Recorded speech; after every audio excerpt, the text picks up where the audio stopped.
If the truth shall kill them, let them die. I have no faith at all, I only hold convictions.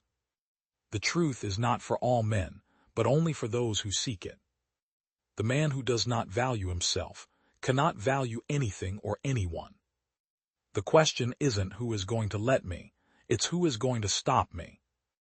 I am not morally obligated to care more for a man than he cares for himself. We can evade reality, but we cannot evade the consequences of evading reality. The difference between a welfare state and a totalitarian state is a matter of time. The smallest minority on earth is the individual, those who deny individual rights. The end does not justify the means. No one's rights can be secured by the violation of the rights of others. When you see corruption being rewarded and honesty becoming a self-sacrifice, you may know that your society is doomed. The smallest minority on earth is the individual. Those who deny individual rights cannot claim to be defenders of minorities. Whoever claims the right to redistribute the wealth produced by others is claiming the right to treat human beings as chattel. The freedom of speech of private individuals includes the right to not agree, not to listen, and not to finance one's own antagonists. Every government interference in the economy consists of giving an unearned benefit, extorted by force, to some men at the expense of others. Civilization is the progress toward a society of privacy. The savage's whole existence is public, ruled by the laws of his tribe. Civilization is the process of setting man free from men. All depressions are caused by government interference, and the cure is always offered to take more of the poison that caused the disaster. Depressions are not the result of a free economy.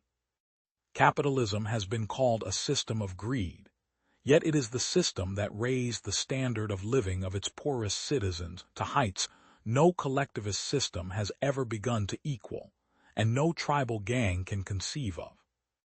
There is no difference between communism and socialism, except in the means of achieving the same ultimate end. Communism proposes to enslave men by force, socialism by vote. It is merely the difference between murder and suicide. Do not keep silent when your own ideas and values are being attacked. If a dictatorship ever comes to this country, it will be by the fault of those who keep silent. We are still free enough to speak. Do we have time? No one can tell. A businessman cannot force you to buy his product. If he makes a mistake, he suffers the consequences. If he fails, he takes the loss.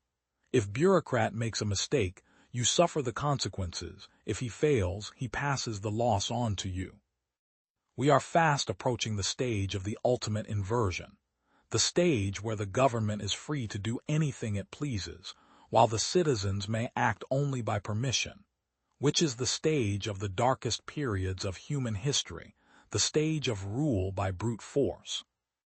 The government was set to protect man from criminals, and the Constitution was written to protect man from the government. The Bill of Rights was not directed at private citizens, but against the government, as an explicit declaration that individual rights supersede any public or social power. Inflation is not caused by the actions of private citizens, but by the government, by an artificial expansion of the money supply required to support deficit spending. No private embezzlers or bank robbers in history have ever plundered people's savings on a scale comparable to the plunder perpetrated by the fiscal policies of statist governments. Socialism is the doctrine that man has no right to exist for his own sake, that his life and his work do not belong to him, but belong to society, that the only justification of his existence is his service to society, and that society may dispose of him in any way it pleases for the sake of whatever it deems to be its own tribal, collective good.